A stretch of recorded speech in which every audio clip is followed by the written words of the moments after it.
Good evening, everyone. Welcome to Rotor Talk Live, Season 9, Episode 1, DJI in 2026 and beyond. Hope everyone is doing well. Happy New Year's to everybody. Hope everybody had great holidays. Thank you guys for watching the replay with Rick. I know you guys enjoyed that. Let's see who all is in here tonight. We got a full crew as we start up here. Drone Shots, Jody, Sergeant Rock, Johnny Drone Flyer. Let's see who else we got. Drone Angles, RJ Redding, George Kelly, Lauren is here, John Flynn is here. Welcome, John.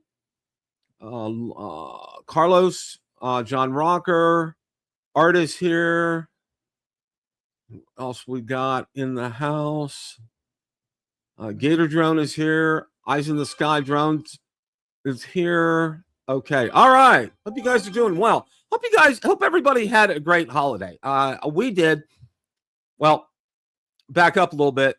You guys probably know we were up in Ohio, and the second day there that night, I got sick. I had a horrible cough, and I had to go to a standalone ER and get cough medicine. And then we made the decision because our granddaughters both of them had just been really sick, and and my son-in-law and daughter had been sick as well, too. I said, you know what? We're going home. We don't want to get you guys sick. So we missed our youngest granddaughter's third birthday party.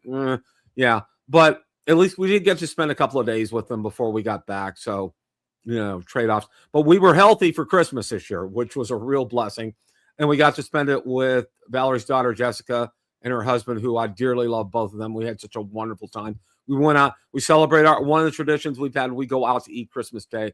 There are some places open. We did that and just absolutely had a great meal and a great time and a lot of fun, very enjoyable. And we did what we did for the last 15 years for New Year's Eve. We stayed home and did nothing. Okay. That was the sum total of it, and that's those are the best for us. I mean, my gosh, going out, partying, all that kind of stuff. What was that? Okay. Long time ago in a galaxy far, far away. I mean, seriously, it's just not there anymore. Just not there. Well, seriously, I hope you guys had a great time and enjoyed spending time with family and loved ones. I mean, that's what the season's all about, and sharing that love with each other. That's what we want. So we've got a good lineup to talk about tonight. Actually got some things, believe it or not, to talk about. Ron's going to be joining me here in a little bit. And of course, at the top of the hour, we're going to be having Steeler Nation. It's a playoff Steeler Nation tonight. Okay. By the skin of their teeth. Okay. And we're going to talk about that. And I have a lot of fun. I have a lot of fun about that. So, but anyway, we're going to kind of get started here. And one of the first articles, sorry about that. Still getting over this cough. Okay. DJI entered support for a couple of kind of legendary items here, and want to take some time and go over that. I mean, DJI end of an era, DJI dropping support for Mavic Mini drone, Osmo Pocket. So, why it was such a big deal? It was the first mini drone. It really was. It set the gold standard for mini drones out there. Of course, whatever DJI does, they do it well, and they did that well. And it really, really, really had a great hit. Support for the original DJI Mavic Mini will end on April 1st, 2026, and the DJI Osmo Pocket on February 5th, 2026. Okay, so there's still a little bit more time for each one of those. You can take a look and see right here. And it's talking about the Osmo Pocket's legacy. It really kind of set the gold standard for that as well, too.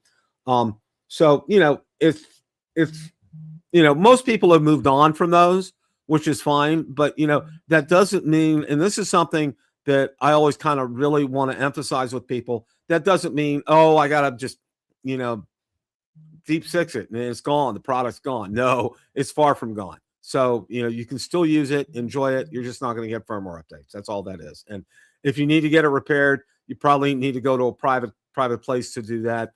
And you probably know by now where you live. If you've gotten them repaired before, you know where to go for things like that.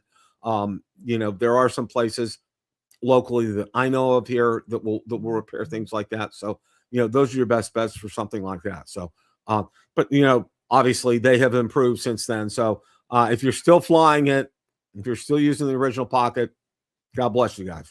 I think that's absolutely positively fantastic here. So, and then there was another article out here today that I wanted to go over. I know so many of you are, and as I get started on this article here, when we were up in Columbus that Friday, which was the day that we ended up leaving, it was 20 degrees outside. The wind was about gusting from 25 to 30 miles an hour. The wind chill was, I believe, -8 outside. It was every bit of -8. It was bitterly cold. It was so windy. We both had winter coats on. It moved both of our hoods up and over our heads. Okay. And you know what? We were gonna stop and get a bite to eat. I felt good enough to do that. I said, you know what? Let's just get to the airport. And I did. I didn't even get gas. I was supposed to get gas in the rental. Don't tell my rental car company. But they were so nice they didn't ding me for it. So we got to the airport like about 4 or 5 hours early. We sat across from a real nice restaurant in the Columbus area that they have inside the airport, Donato's, if you're familiar with that. Hey, Captain Ray Kelly, welcome. No, I'm going to be talking about that here in a little bit, John.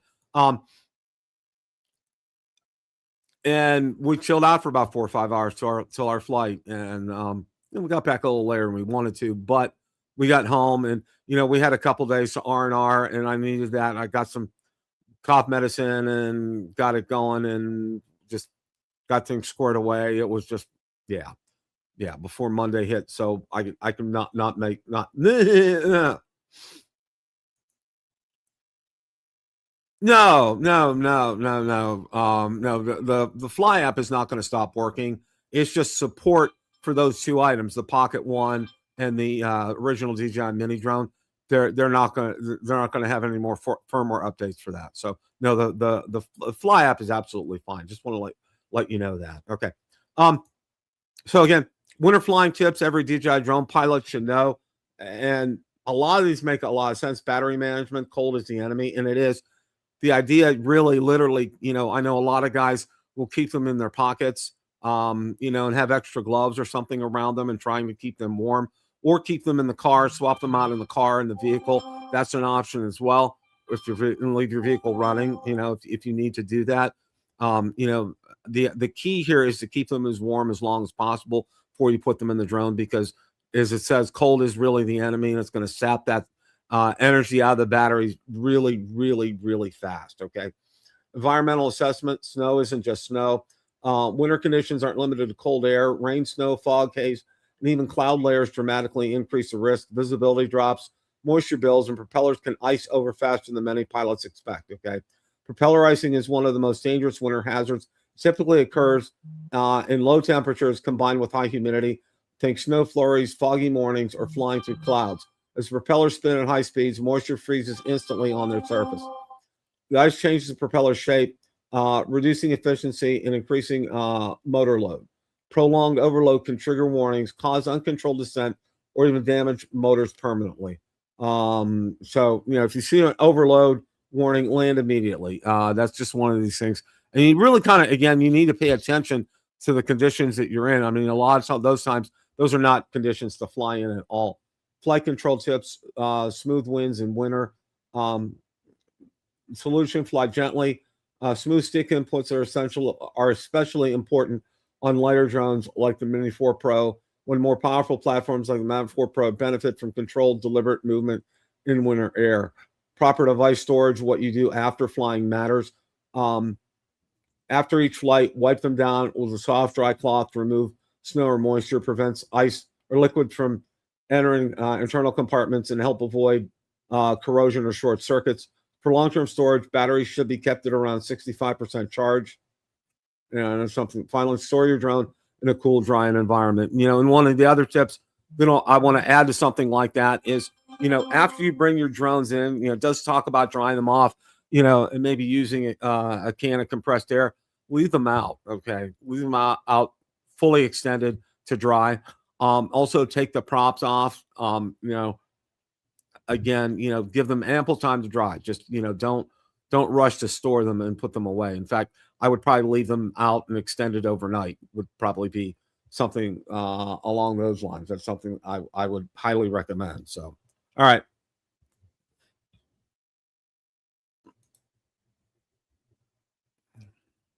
That's a good eyes in the sky. That's real good. Thank you for pointing that out.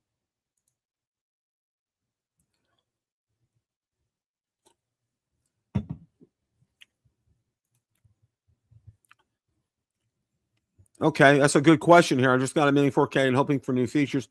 How often do they release new firmware? Any chance they drop the SDK for it? Okay. Really, that kind of depends. Number one, they'll usually put something out if there's some fixes that need to be made, number one.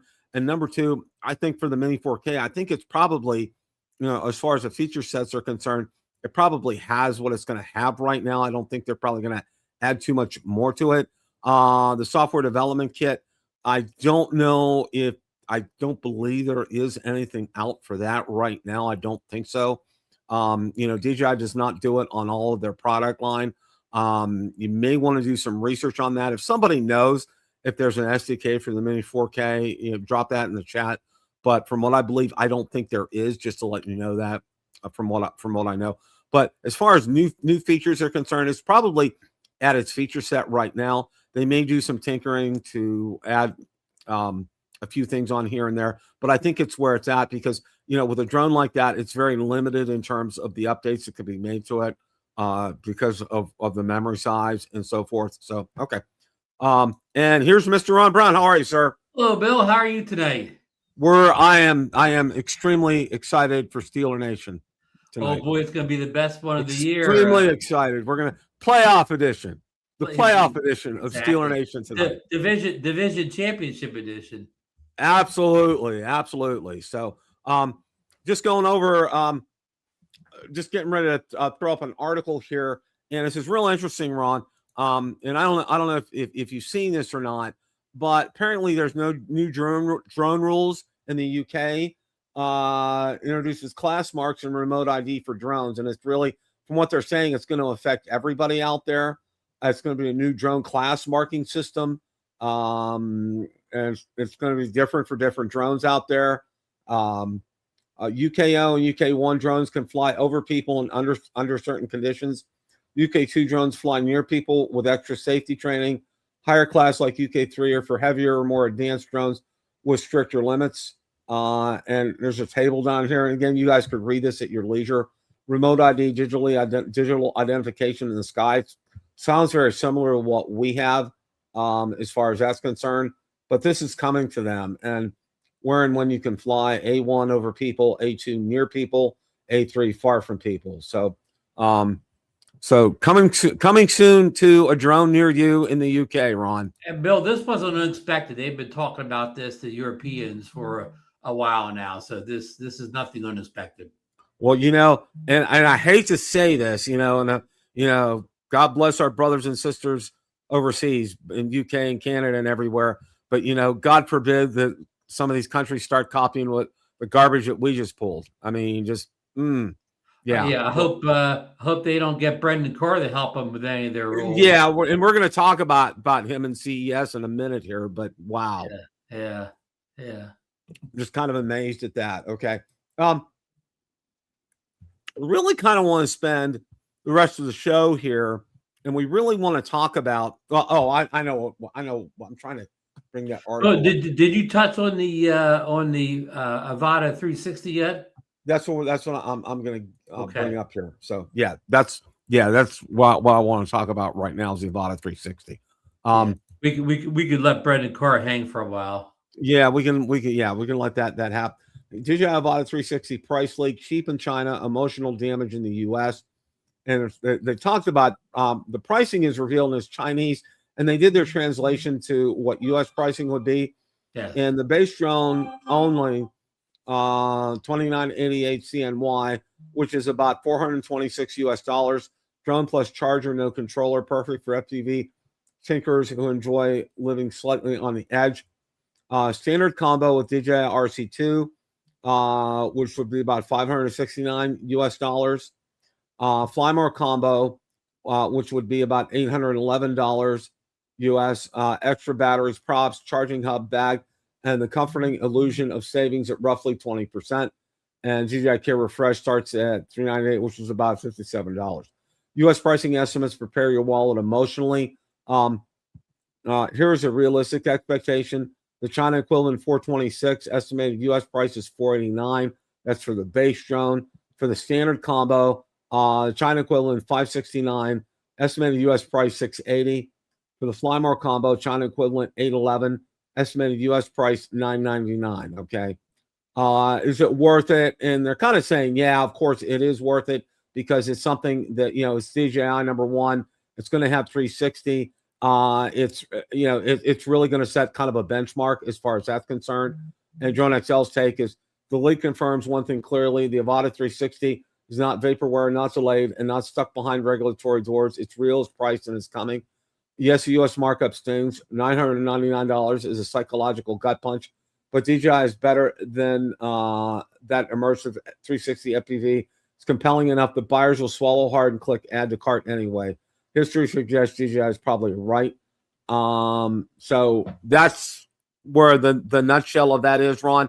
And I want to say this, okay? The first thing that grabbed me from this article, and I don't know if it hit you or not too, most of these are going to be available over either in China or in South Korea, and some in Japan, okay? So the prices the Chinese prices that you see there, the conversion of that is probably closer to what we're going to pay than a U.S. price, because I think the U.S. price is if it got listed out on Amazon, okay, which I don't think we're going to see. All right, I think it's going to be, we're going to have to visit our South Korean and Chinese friends and be able to purchase drones from them. What are your thoughts about that? Yeah, I don't expect to see this on Amazon, because we know the Uyghur Act hasn't been lifted yet, so I don't expect to see it from U.S. Well, when I say I don't expect it on Amazon, I don't expect on Amazon from Amazon or DJI selling it. Eventually, third-party sellers are having it on Amazon, but I don't expect it from normal channels in the U.S. We will have to go through our eBay friends. And Bill, what I'm impressed is, we're getting close, because we not only do we get prices, but we still got package leaks of whatever. So we're getting close. And I did see, I think, a picture today of Avata 360 in a retail box. So, the pricing, the box, and then when we get those specs, how we usually get right before it comes out, we get the specs, and the specs are usually 95% there, whatever. So we're getting real close to the three key ingredients signaling the releases, any week now. Yeah, I think it's going to be imminent. And quite frankly, right now at this point, Ron, I'm really kind of surprised that it hasn't released yet, because, being that the U.S. really isn't a player in this at all, and why they haven't released this yet. I mean, we're already well into the new year.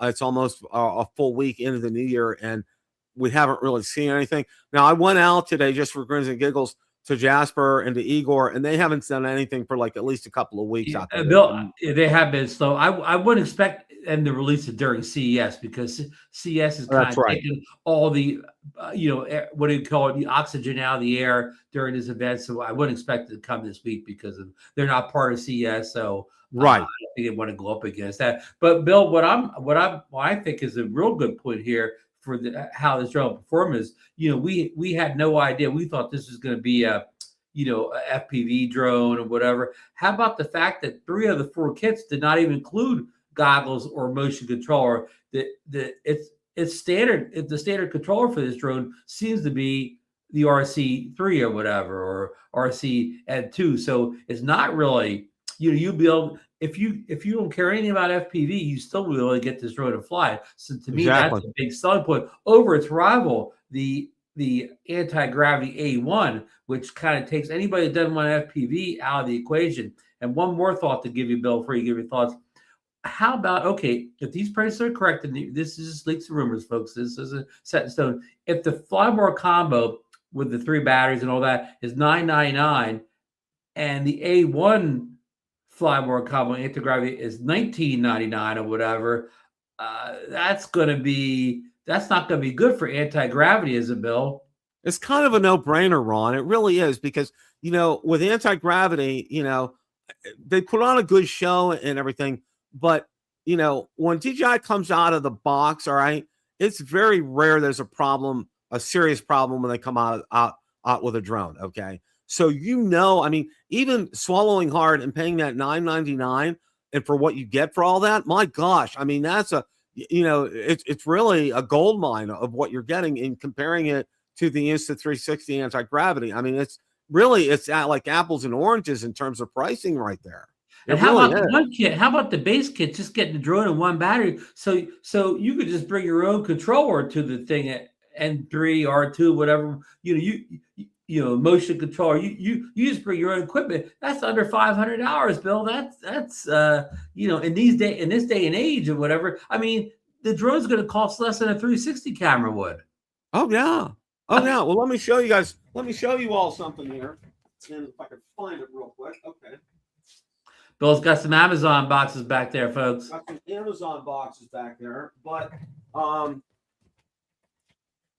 this came in the mail from South Korea. It's a Neo 2 drone only. Okay. Drone only. Okay. With a battery. All right. Wow. I ended up buying the transmission module that you attach to the back. Right. So I got that. So this is number one right here. Number two, I mean, and I saw this on Amazon, and I said, yeah, this is the drone only, okay, with a battery. That's it, okay. Okay. And I said, you know what, this is going to be a great backup, because, you know, I'm still projecting, Ron, that going forward here with all this, and we'll get to this in a minute, okay. I want to be prepared if, you know, my first one goes out, that I have one to back it up, because again, we have no idea how long all this shenanigans are going to last, okay. So I want to be prepared as far as that's concerned. So that's why I went ahead out and did it. And the price was right on the Neo 2 that I got out there. I got it for like a little over $299 plus shipping. And on the Mini 5 Pro, I got it for $757. Again, that's only the controller, the battery, and the drone. That's it. Okay, nothing else. Which I think is a great deal. I mean, you know, I'm thrilled to be able to have that and to have these as backups. I mean, that just to me, it made a lot of sense to do something like that. So, I was going to say, we're going to stay tuned. My guess is probably the week after CES is over, we'll probably start hearing some strong rumblings about the Avata 360 coming out. So I would say we'll probably, I would say probably stay tuned for that. So, hey, Bill, before we get too far away from this topic, but I'm going to talk about the anti-gravity A1 for just a second. I had the pleasure of going to Ken Heron's Boardwalk meetup the day after Christmas, and Drone Rob and Ken had the anti-gravity A1. They were not sent the drone. They stopped at Best Buy and bought it with their Drone Rob bought it with his own money, right? And I did not get to fly the drone because they only bought the one battery package, so I didn't get quick enough in line. But I did get to hold the drone. I did get to hold the controller, and they do seem to be of DJI quality as far as the build quality of both the drone and the controller. Now, if you watch my little video, you know, Ken took a couple of shots at the drone in the video. So, I mean, this is definitely not a sponsored video. It wasn't the most impressed he's ever been with the drone. You know, but the drone, when those guys flew it, the drone seemed to fly well. Nobody seemed to have any control issues with it. And Ken did fly kind of under the music here and still had a signal. So, I mean, I hear all these signal issues on it, but I mean, not that Ken didn't do anywhere near a range test, but he did fly again underneath something, which you think may have caused some hiccups in the transmission. I don't think he had any. Ron, I've had it out at least 4 times, and I've not had any transmission issues with it. This is the anti-gravity I'm talking about. Oh, the anti-gravity. Okay. Gotcha. Anti-gravity. Yeah. Okay. Yeah. So, and I'm still very skeptical of it, and I really haven't gone out there to take a look at a lot of some of the other things. So that's kind of like I'm kind of like leaving that alone for right now, seeing how Like I that's going said, to play out. even Ken and them didn't seem to have the best first impression of the A1. But Ken did put a video up he shot at Minefield where he did show the beauty of it, where you could look at if he put it up in 360, so you could hold your like iPad or your phone up, and you could move your iPad around in space like this, Bill, and you could see it from any angle, which was kind of cool to look at. Well, one of the things in conjunction, the DJI product will have the same capability. Exactly. Okay.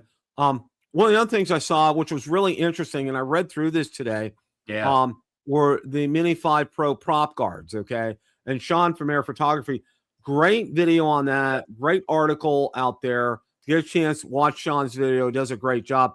In and of themselves, I mean, I think this was a home run. And one of the most unique things I think you'll find out about these are the propellers are inside the prop guards. Okay. So when you have to take your props off to put your prop guards on. Okay. Which is a little different. And it's a click system, and it's color coded, so you know which one to do. So that is pretty straightforward as far as that. And you can see right in that picture there where they click over the top of the arm there in place. Like right that. Here. You see the big plastic piece, you're right there. Yep. Right there. Yep. And the other thing is, let's see if okay. There's a picture of it right there. All right. So when you take them off and you stack them together, they're magnetic, so they'll hold together. So that's another nice feature. And they're about $40 or $50, which is real nice. I actually ordered some today from a seller out in China, so I could have some. Now it looks like if you get them shipped from overseas, it looks like between 50 and 60 be the final cost. Yeah, exactly. Okay. Now, the one thing in the quick release system, he says it works really well. And that's what it looks like with it on there. Okay. Now, the big thing here he talks about are firmware restrictions. Okay. Right. So when you go out and you fly it, okay, it really kind of slows things down. I think that's the best way to kind of describe that, Ron. I think everything is brought down. Your expectations are down. You can still go 120 meters high, but your distance is I forget the meters you said, but it's way restricted. How far your maximum distance with prop guards 500 meters. Maximum height is 120, which is about the same. Okay. Yeah. Maximum speed sport mode 9 meters per second. Tested in moderate wind. Versus 19 meters per second with the standard. And then battery return to home trigger is at 44%, okay, remaining, which he even thought that's kind of high as far as that's concerned. I kind of think that's a little high too, but I think they're trying to be very cautious with this because it really changes. And this is something I think a lot of people, I wish he was, he did touch on it, but I think he should have spent some more time on it, was how it really kind of changes the flight dynamics of this, okay? Because it doesn't fly like a drone without prop guards, okay? You have prop guards on here, so it's going to fly different. It's going to handle different. You're not going to have the maneuverability that you have for that. Now, use case scenarios, there's a lot of great use case scenarios. He said for Sean said for himself, he's going to do it when he's doing like an active track and he's in a wooded area. And there's a lot of trees and other things as well to help prevent any accidents as far as that's concerned. So that does make some sense. He also said, number one, if you fly indoors, that's absolutely perfect. And the other thing that he brought up with that too, Ron, which is really good because, realtors are always looking for another way to film inside houses. This would enable that to happen in a very safe way. And I know the only way I'll ever fly a drone and be able to live to tell about it again is if I get prop cars like this. So, that's another but I think you're onto something there. I think, these are designed, I think by DJI for indoor flying or whatever. And that's why they have trouble outdoors, is because they're not designed indoors. There is no wind, right?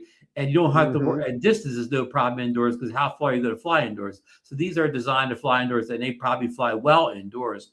But as soon as you take them outside in any type of wind, or if you take them to any height, like if I'm flying outdoors with prop guards, I'm flying like 10 feet or under or whatever. I'm keeping it real low or whatever. I think expectations of you getting these prop guards and flying 400 feet and 5 miles out, I mean, that's just not, realistic or whatever. Right. And you need to set, and that's a good point, Ron.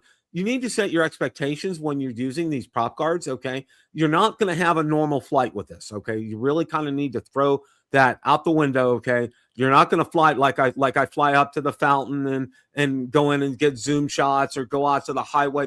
You're not going to have flights like that. This is different. This is a specific purpose and a use case. And one of the other ones he said, if I didn't mention it already, is for a brand new flyer, somebody who's brand new to drones. It slows everything down for them. It gives them time to react to things. It keeps it in a very, manageable type of distance as far as being away from you. And it has that 44% battery return to home. So all in all, as far as that's concerned, I think that's a home run, especially for brand new users. And like I said, he brought up the use case of doing like an active track with that in a wooded area, which makes a lot of sense, or flying through an area with a lot of brush and trees and things like that.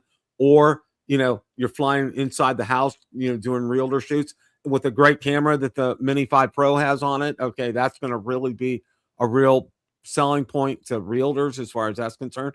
And then also for first-time flyers. So there's a lot of use cases for this, Ron. And for 40 or 50 bucks, I mean, that's a great price for something like that. Especially getting the props with it too, that adds more value.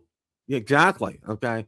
And from what I read, the weight was negligible, I think, from his article. As far as of course, the drone, these drones, we knew most of them weighed over 250 grams anyways. So you were probably already over 250 grams even before you bought these things. So with these props, you will have to be registered and whatever. Exactly. And broadcast remote ID. Exactly. We're at the point now, we're going to talk about DJI in 2026 and beyond. And the first article that I want to bring up about that, I did have that up here. Let's see here.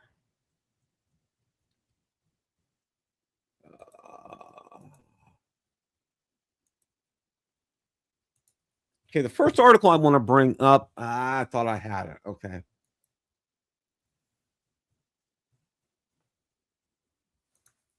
All right, yeah. Here's the article here.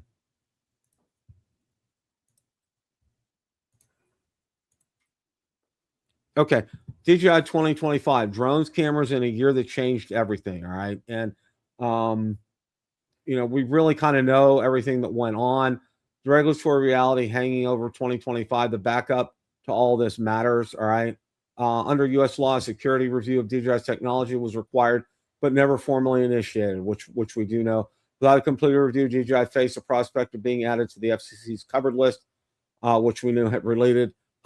With that in mind, DJI's approach to 2025 starts to make sense. Approvals still mattered, certification still moved, and waiting offered no advantage. How Tough Year still delivered the standout drones, the Flip, that we got, the Osmo Mobile 7 series, the RS4 Mini, the Mavic 4 Pro, Osmo 360, the Mic 3, and there's a firmware update for the Mic 3, by the way, Mini 5 Pro, the Osmo Nano, Osmo Mobile 8, Neo 2, Osmo Action 6.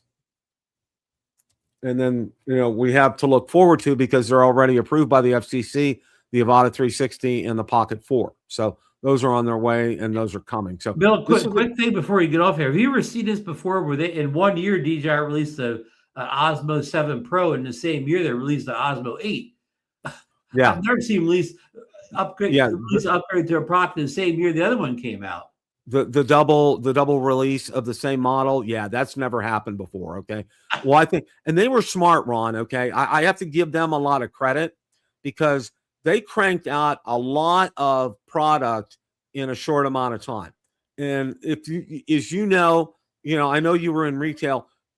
For a company to do something like that, it takes a incredible team effort from all the way from your R&D to marketing to your engineering to assembly and manufacture and getting the product out. It takes a combined effort to do that. And there's a lot of kudos that goes out to DJI, because they kind of were under the gun, because they figured the more that they could get out, Ron, the better it's going to be for, customers in the United States, because we'll still be able to purchase and use those products, all right? Because we're not restricted from using them, and we still have two to look forward to, even though we're on the covered list. Those other, the Avata 360 and the Pocket 4 have already been approved. So, and Bill, if it wasn't for the Uyghur thing, which is, the total bunk, we would still be able to buy these products on the DJI website and have them sent to our house. Absolutely. Yeah. So, and get our care refreshed. It's all because of Stefanik and her Uyghur Act. Well, do you know of one other product in the history of China or mankind that is not being sold because of the Uyghur Act? I think the Uyghur Act, one company. Never, Ron. If anybody would have said anything, you would have thought, oh, Apple would have been restricted because of the iPhones, okay? Because they're using forced labor to build iPhones or something like that. There's nothing about that, but here we are, facing reality as far as that's concerned. So, I wish I had an answer for that, Ron. I really kind of don't. All right. Bill, before you move off that list you showed earlier, how about the surprising thing that the Mavic 5 was on the list that got FCC approval? The Mavic 5? The Mavic 5 was on that list of things that got FCC approval before the deadline. Okay, maybe that was in the article here. Hang on. Was that mentioned in this article? Because I went through it and it's that article kind of had some like a yellow background to it. Okay, let me bring that up again here. John Rocker said that Apple gave the government a lot of money. Yeah, that's not the same article. It's an article that's newer than this that has all the items that got FCC approval before the deadline. And all things, the Mavic 5 was on it. The other stuff's obvious stuff we already know, like the Avata 360 and some of the Pocket 4, yeah. Well, that's fantastic news, Ron. On there. That doesn't mean it's true, Bill. But it was on that list. It's on that list. So yeah, that's really a good thing here. Now, one of the other things, and I think people don't really realize this because obviously we don't spend a whole lot of time talking about this because we're not agricultural type drone users here. Okay. FCC foreign drone ban could hit U.S. farmers where it hurts most. Okay. And this article talks about on paper that sounds tiring on the ground, especially on American farms. It's anything but. FCC made clear that drones already authorized and sold in the United States are not affected. Farmers can keep flying what they already own, but no new DJI agricultural drones, imports, upgrades coming through official channels. That matters because DJI is not a niche player in agriculture. It is the market, okay? There's nobody else out there that does that. Farmers depend on DJI not because they want to, but because it works. And the article talks about and gets into some things here as far as that's concerned. Security concerns are real, but so are empty fields. I think what's going to happen with this, Ron, as I read through this article, I think this is going to be ripe for an exemption here, okay? Because there's really nothing in here, okay, that really speaks to, number one, to a security issue and concern. And number two, okay, this is our food supply. Okay? Yeah, I mean, what would it matter if the Chinese spied on a cornfield? Exactly. Okay. Or how many cornfields we have in the state of Iowa, or how many soybean fields are around? Soybeans we have in New Jersey. I mean, seriously, here, folks, let's get a grip as far as that's concerned. But I think they'll make an exemption for this because it directly affects our food supply. Okay. Yeah, and what that means once this DJI equipment, the current equipment ages out and they can't replace it. You know what that means for consumers? Higher prices, and our food prices are already sky high. We can't afford to go even higher. Oh yeah, you go to the grocery store today; it's still ridiculous in terms of what you pay for things, especially things are produced via farms. Okay, which is where this is. Plus, on top of that, now what will happen is they'll have to go back to crop dusters, okay, and doing it. And they're so imprecise. These are precise. They don't overspray. They hit exactly what they're supposed to. We can't go backwards, okay, in terms of agriculture. We need to move forwards. And, believe it or not, a lot of product we sell over to China. Okay. We sell a lot of soybean and some of the other things that they don't grow over there. All right. To China. So I have to think that there's going to be some kind of compromise here in terms of, okay, we'll allow these agricultural drones here and we'll allow them into the United States because, again, there is no competition. Okay. There's nobody else that's making agricultural drones, period. End of story. I mean, Bill, I hope the farm sector of this country has better representation in the government than the drone flyers have. Yeah. And I got to think because of that, Ron, I really got to think that what's going to happen here is they're going to get an exemption for this. Okay. Hey, that's stuff in the chat going on there. Michael Wright's at CES right now. Yeah, I did see a picture of him with Bob Dempsey and I think Tom out at CES. Yeah. Mike's checking out all the new drones at CES for us, Bill. Yeah. And there's no DJI. You know what, Ron? If there's no DJI products out there as far as drones are concerned, why go? I mean, I know Bob and Tom. Either. I know Bob and Tom live there, and I know Michael. God bless him always his dream to go to CES, and Mike's in all sorts of tech, not just drones. Right. He's out there for other than just that, which is fine. For Tom and for Bob, they live out there, so that's kind of a natural. It's a no-brainer for them. But for the rest of us, I like alternate tech, but I'm not going to fly out to Vegas just to see alternate tech. Okay, as far as that's concerned. Yeah, Bill, if you get sick flying to Ohio, just think if you walked around CS for a couple of days, you'd come home in an ambulance. Probably. It was brutal. I mean, it was absolutely brutal being out in Ohio and going out there. All the germs that are you probably got something to play and all the germs in at CS. Stay healthy, Mike. Exactly here. So this is an article I want to spend a few minutes on, and our good friend, okay, another one of our public enemies here, FCC Chairman Brendan Carr, takes victory lap at CES, the stage where DJI built America's drone culture. Okay, what does he get?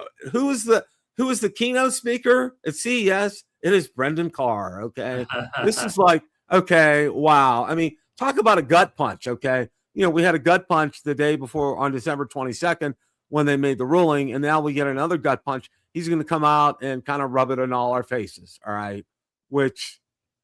When's the last time the head of the SEC ever spoke at CES? I'm guessing zero before today. I'm guessing 0 too, Ron. I was going to look that up. I was going to do a chat GPT and look that up. I didn't have a chance to do that. But yeah, I mean, this is rubbing, as they say, the old saying, rubbing salt in a wound. Okay. I mean, why? Okay.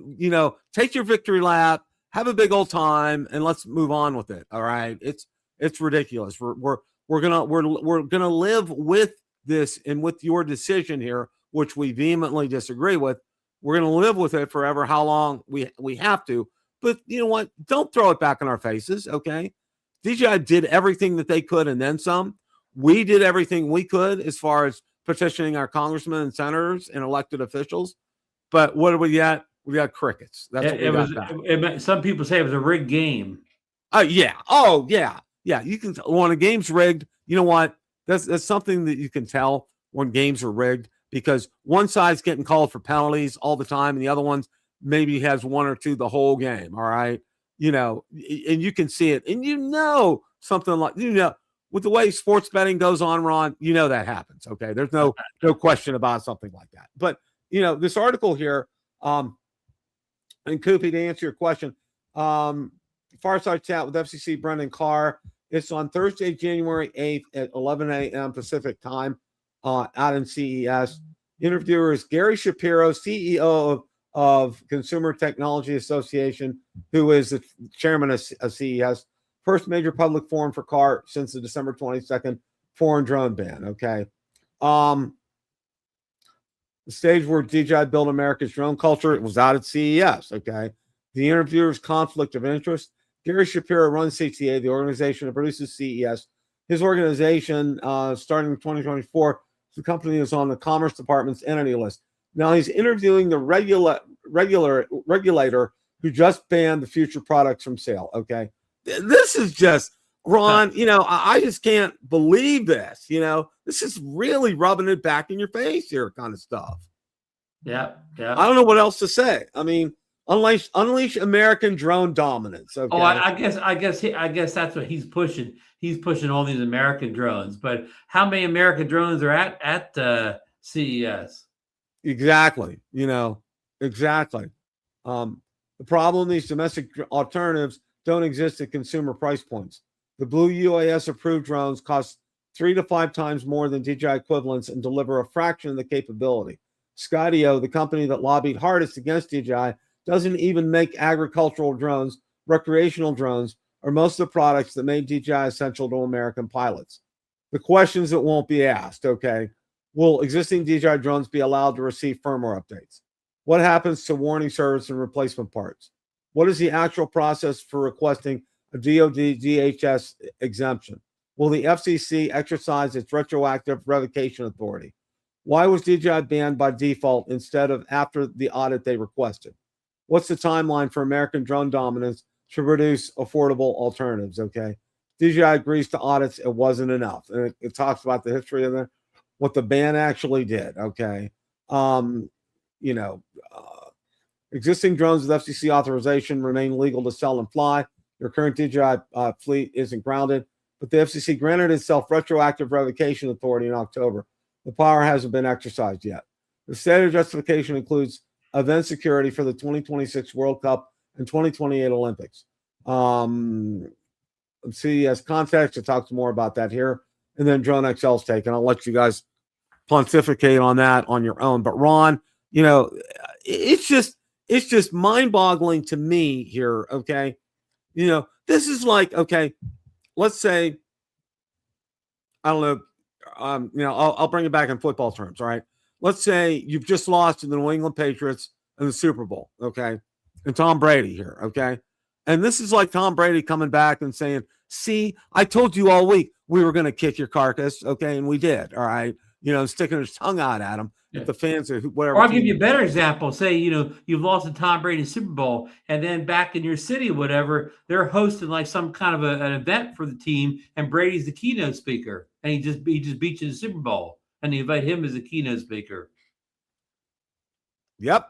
Exactly. Dr. Joseph, it's the second weekend in April this year because of Easter being the first weekend. So it's the weekend after. I believe that date is April 10th. I don't know if the 10th is Friday or Saturday, but it's that weekend, not the Easter weekend.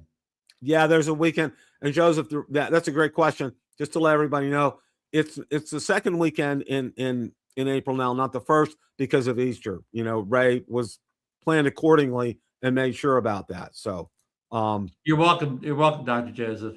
Michael, you know what? Maybe we might have you on when you're available to talk about that. I think that would be really good. We gotta get Mike on here. In fact, Bill, maybe Mike, hopefully Mike can come on next week because I'll tell you after the show, I probably won't be able to make it next week. I have a medical thing going on. I'll tell you after the show. Okay. All right.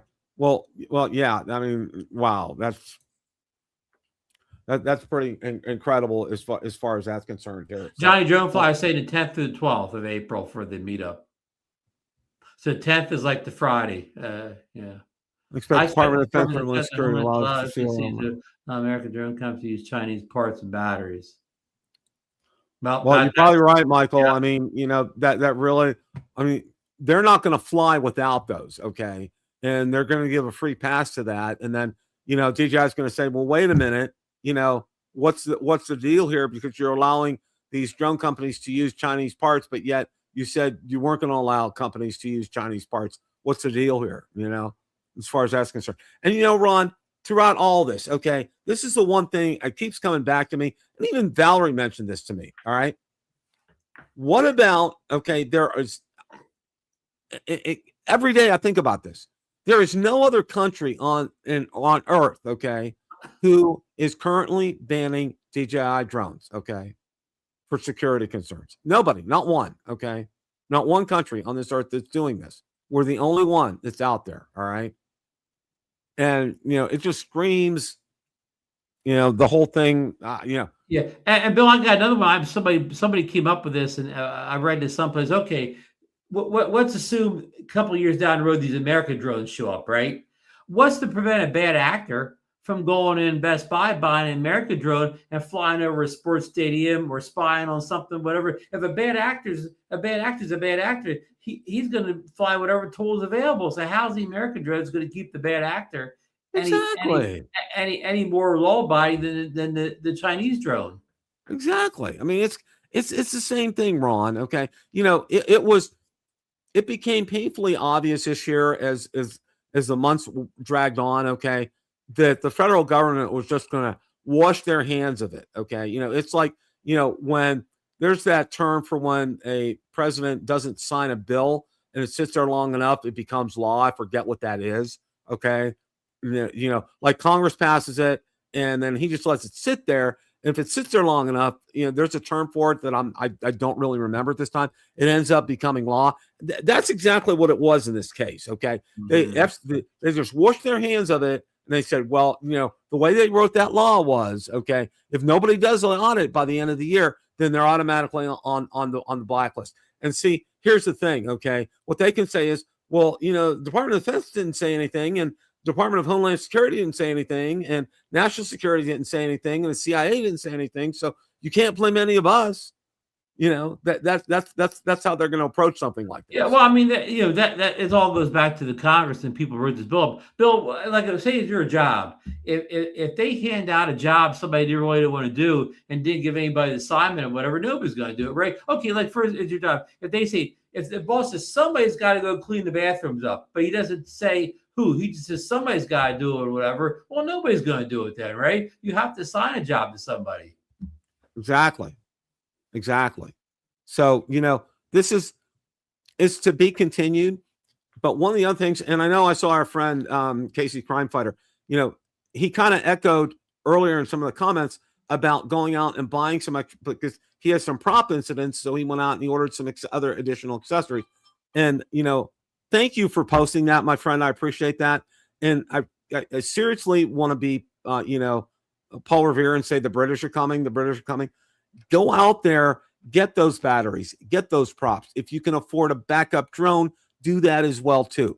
And the reason that I'm going to say that is time's going to go on. You're going to find something that's going to happen. All right. You're going to see those prices steadily climb out on eBay. All right. To the point they're going to be double what they are right now, because parts will start to become scarce as far for us. Okay. They'll still produce them. We'll still be able to get them. But what's going to happen is these sellers out on eBay are going to raise their prices because they're going to make that money. And for us, we don't have a choice. We're going to have to go out there and buy it. So if you want to get them at a reasonable rate right now, go out there and buy these things now. Have them, okay? I produced a video that showed everything that I got, and people said, what? You're crazy for doing that. No, you know what? I'd be crazy that 3 or 4 years from now, if I need a new battery, if I need props, I'm not going to pay $100 for a pair of props, and 3 or 4 years from now, pay $500 for a $150 battery. Okay. I'm being smart about that. So do yourself a favor if you can afford it. Okay. So I know some of you can't. So don't shoot the messenger here. What I'm saying is, if you can afford it and go out there, get your props, get your batteries, get a spare drone only if you can do these things. Okay. I'm trying to be a harbinger of the truth and let you guys know what's going on here. That's all I'm doing. That's all we're doing here. Ron, I think it's about that time. Okay. So it is. Yeah. I'm feeling the need for speed here. Okay. Oh, man. I'm feeling the need for speed. Now, I watched one of the most exciting games I've seen in a long time Sunday night. Ron, I have to agree that game, I don't think I've seen a more exciting game easily in the last 10 years. Okay. Across, the NFL. Really. The lead changes, the back and forth, swapping out and everything as far as that's concerned. Now, but I got to start off with this. It wasn't all good. There's a lot of misplays in there, whatever, a lot of questionable decisions. Well, the first thing I want to start out with, and I know probably a lot of you probably saw a clip, was before the game, a priest from one of the Catholic churches in the city of Pittsburgh got out holy water and went across that end zone where the kick was missed. Okay. But if you guys have ever watched, and I don't know, Ron, if you've ever watched them, it's called Pittsburgh Dad, DAD. Okay. go out and type Pittsburgh dad and watch the latest clip. It's a parody on being a dad in the city of Pittsburgh. And the guy's actually a Pittsburgher, okay? And you know what he said? This was funny. He says, pre-sprinkling holy water. He says, nah, it wasn't holy water. We got something better than that. Had water from the Log Jammer, okay? Now, the Log Jammer was a ride at an amusement park in the city of Pittsburgh, okay? That's long since been torn down. He says, we can't buy the water on eBay anymore, so it's really rare. So, yeah, that's what did that, okay? It was just a total parody on things. It was absolutely hilarious. But, Ron, the thing that got me was, okay, those 2 touchdown passes that Lamar Jackson had of 50 or plus more yards, right? That's an NFL record, by the way, number one. And number 2, they're both the Flowers, okay? There was nobody. They showed from the replay from the back of the end zone as you watch. There was nobody within 20 yards of him. Nobody. Yeah, well, I'm going to give Pittsburgh a break on the first one. Somewhat the Pittsburgh secondary. The defensive linemen are going after Jackson should have gotten down.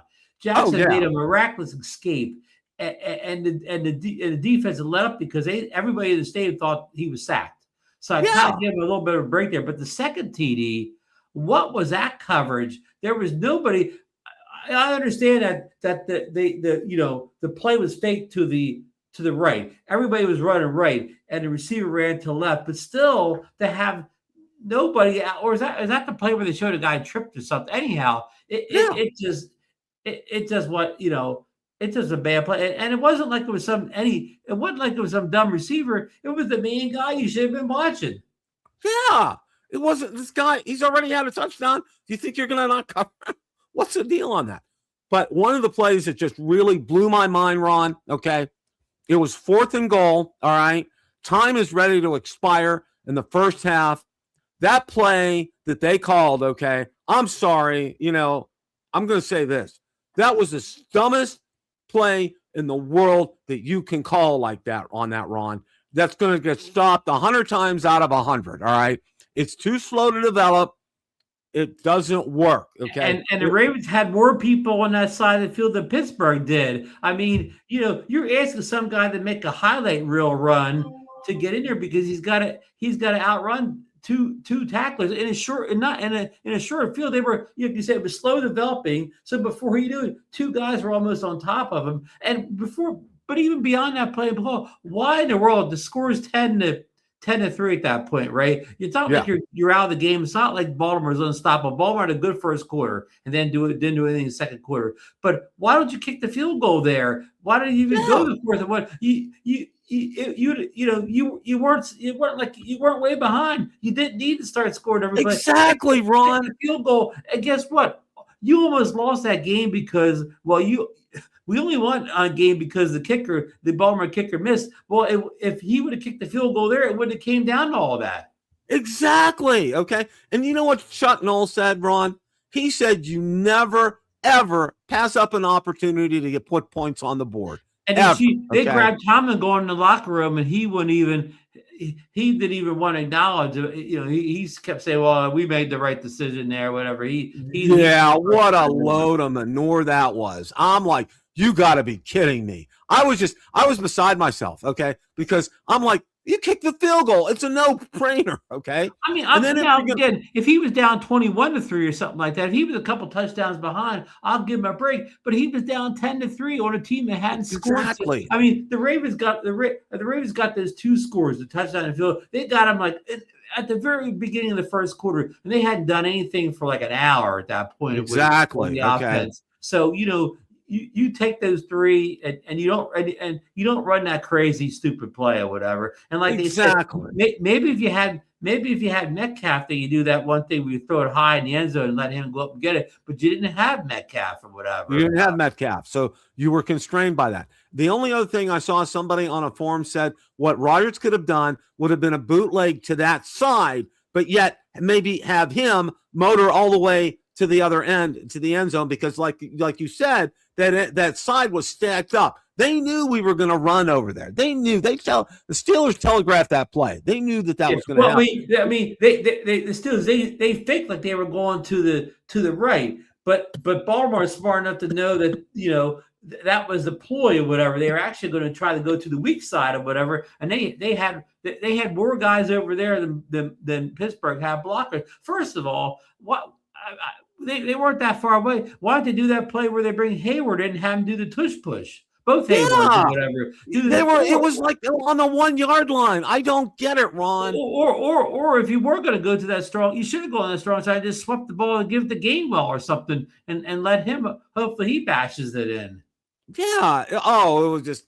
Oh, wait, who they throw the ball? The play that did work. Who did they throw the ball to that got stopped? Was that Gainwell or? Yeah, it was Gainwell. Yeah. But I mean, at least if you're going to give the Gainwell, give him a shot. Let him go with all the big people in front of him blocking. The big guys out in front of him, and he didn't have anybody. It was just, I saw that. You know what, Ron? As soon as the play started, I knew we weren't going to be in the end zone. I mean, if they wanted that play to work, they should have grabbed Tony Dorsett from the 70s and let him run the play. Yeah.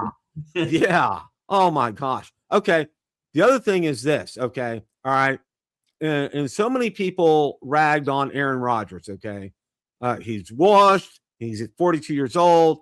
Blah, blah, blah, all that stuff. He got better. He got better as the year went along somehow. Those 2 touchdown passes he had in the fourth quarter were just magnificent, okay? Yeah, the timing he had, especially on that one with Austin, the one that was actually the winning score, all right? Yeah. His timing on that was just perfect. The ball he threw, it was almost a perfect spiral, Ron. And the man's 42 years old. Good grief. Yeah. It was a thing of beauty. And then here we have a kicker. He hasn't missed an extra point in 4 years. Okay. Yeah. 4 years. He hasn't missed an extra point. No brainer. What's he do? He misses the extra point. And I think they said it was only the second extra point he's ever missed in his career. Yep. And it wasn't even close. He just really shanked it. Oh yeah. I'm like, you got to be kidding me. You absolutely. The only thing I'm going to get on Aaron Rodgers about is, and maybe I'm wrong on this, in one of the drives in the fourth quarter, Aaron Rodgers having trouble with his helmet. Yeah. He called 2 consecutive times out and ate all Pittsburgh's timeouts up with that helmet thing. I mean, why didn't he just call the play himself rather than blow 2 times? I mean, luckily it didn't hurt him because their last drive it was a work of art. They didn't need any timeouts. They got down there, but if they would. That could have came back to bite him, and he basically threw 2 times. I agree.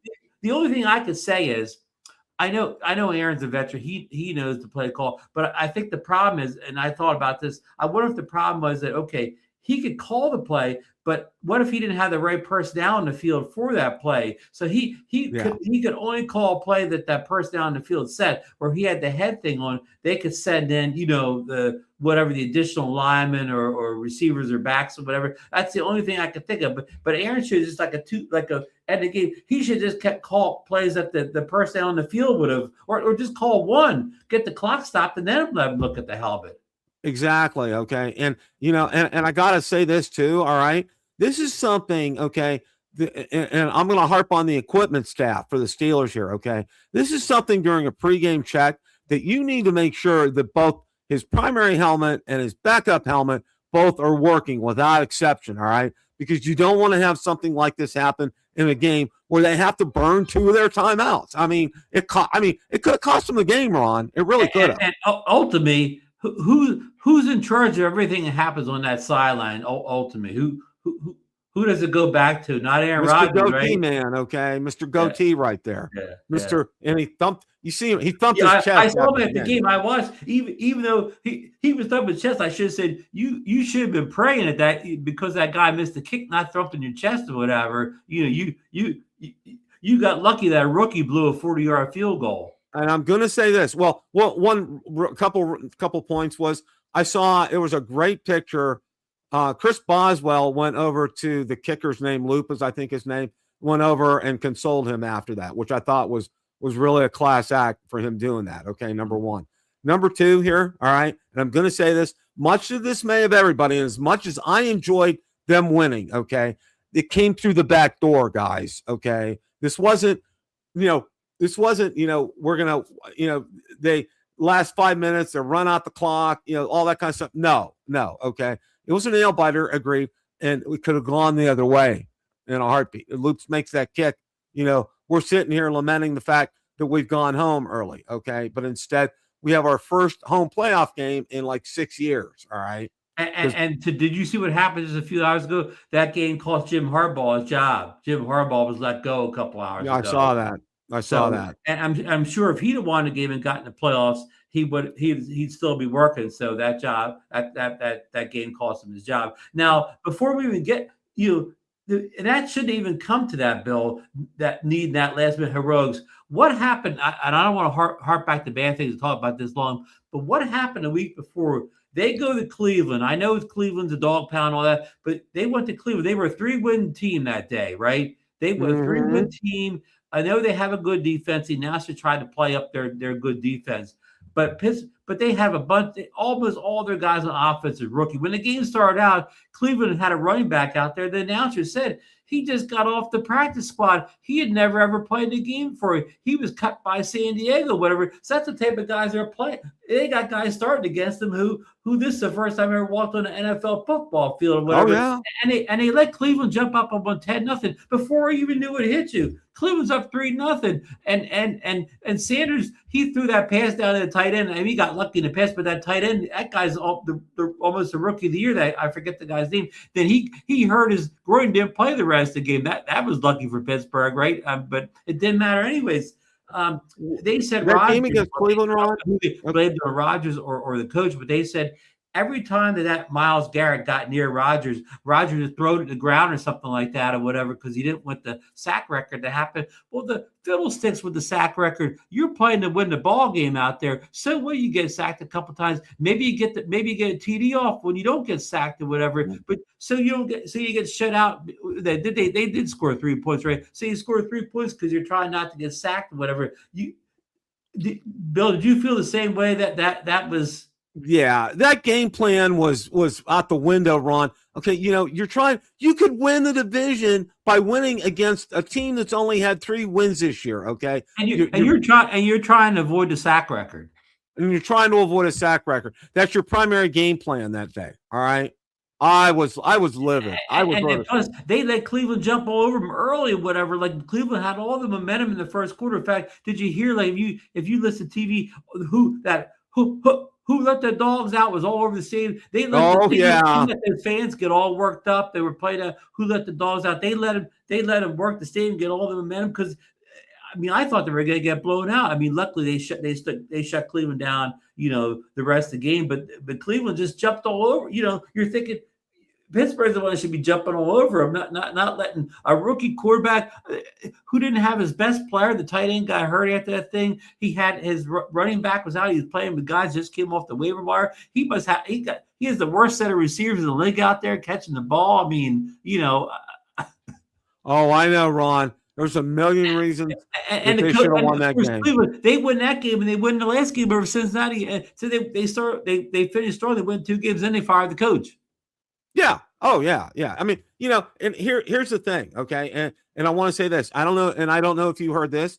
There are really strong rumors that no matter what happens, okay, Tomlin is going to leave and he's going to take a TV analyst job. That's what the talk is right now. Okay.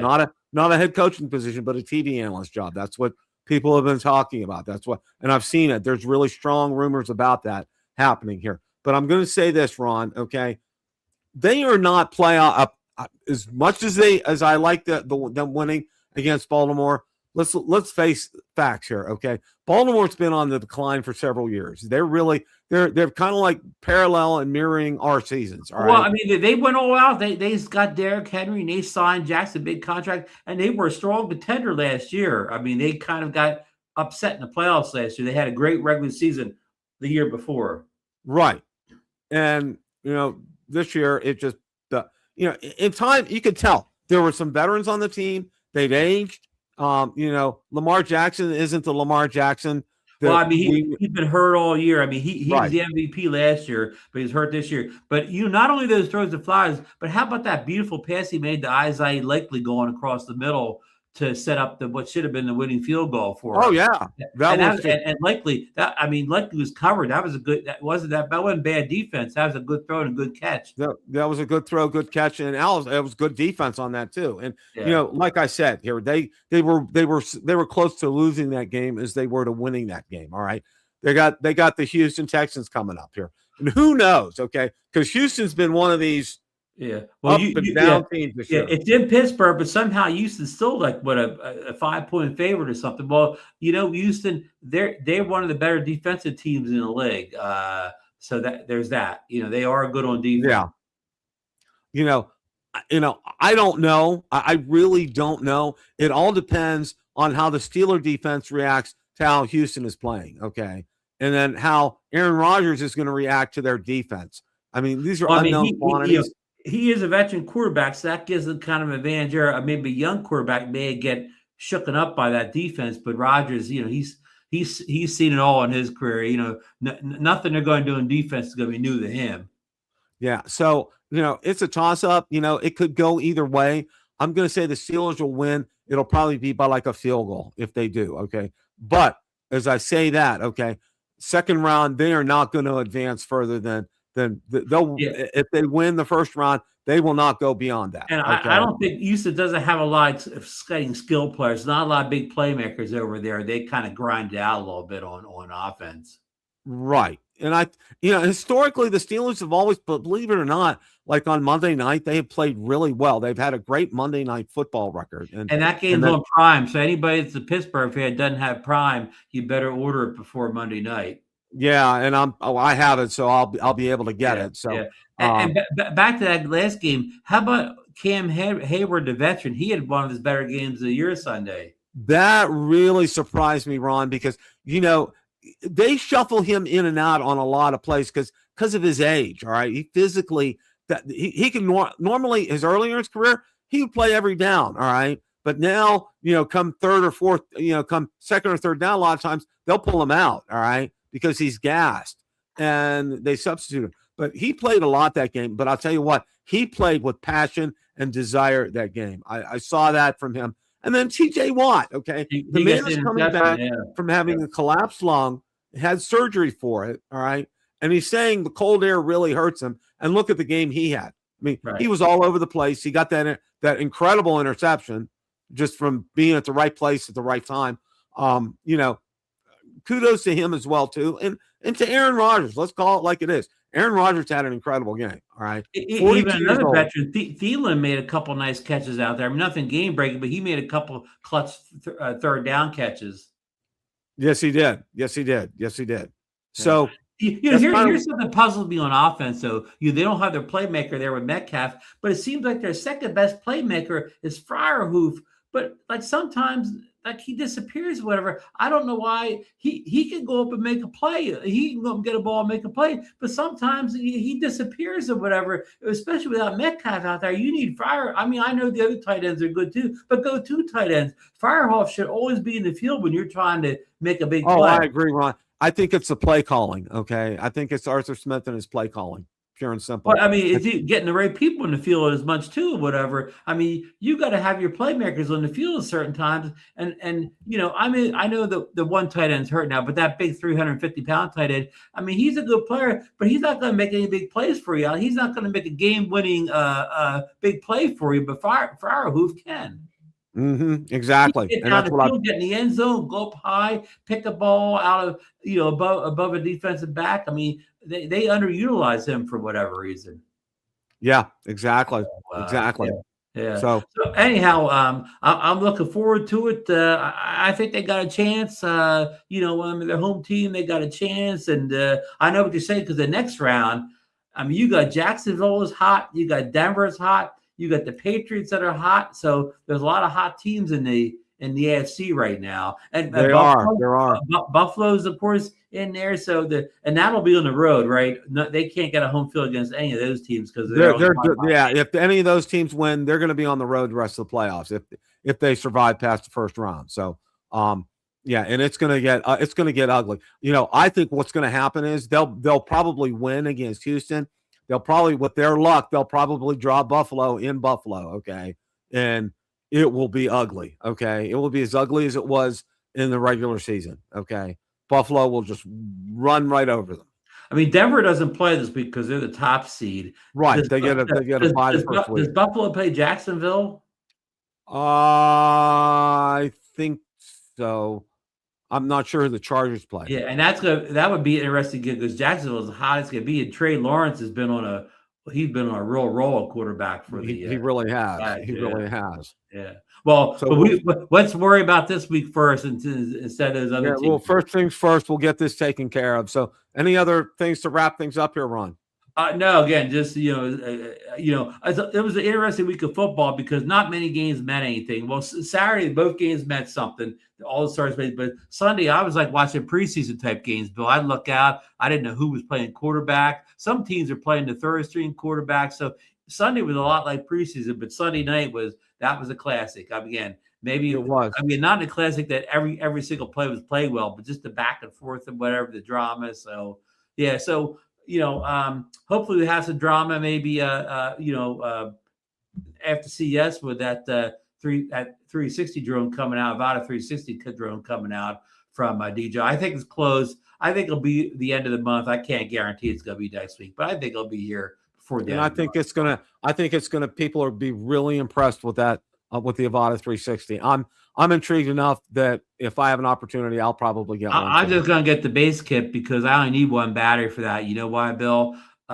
If that thing flies for 20 minutes, something like that, if I got 20 minutes of 360 footage, that's all the 360 footage. If I had three batteries worth of 360 footage, I'd never get it edited. Yeah. As far as that's concerned, you're right. You're right on that score. So I want to echo everything that Ron said here. Thank you guys again for tuning in to the first show of a nice year. And Drone Nation's going nowhere. Rotor Talk's going nowhere. Other shows are going nowhere. We're all going to be here for you guys, okay? Because you guys are incredible. Thank you for your support for all of our channels. We all really, each and every one of us, appreciate it. As always, guys, it's a great day to fly. Take care. Have a great rest of your week, and go Steelers.